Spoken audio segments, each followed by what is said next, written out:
Migena ishte një vajzë 4 vjeçe, e djegur me flak nga fshatrat e thellë të Kukësit, sot Migena në thret Daxhakol. Ishte në moshën e djalit tim të madh kur ka ardhur aty.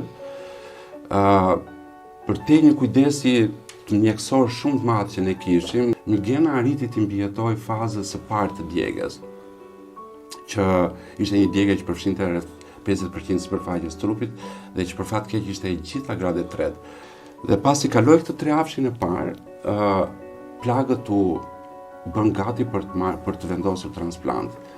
Koha este dhe në momentin kur kjo ndodhi, Migena ishte me 40 gradë temperaturë.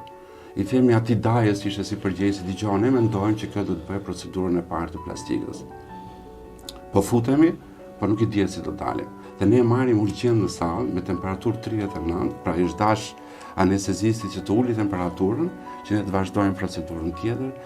Kishte një impenjim nga gjithë stafi, nuk është fare merita ime. Unë isha mjeku përgjegjës, por ne të gjithë e donim atë.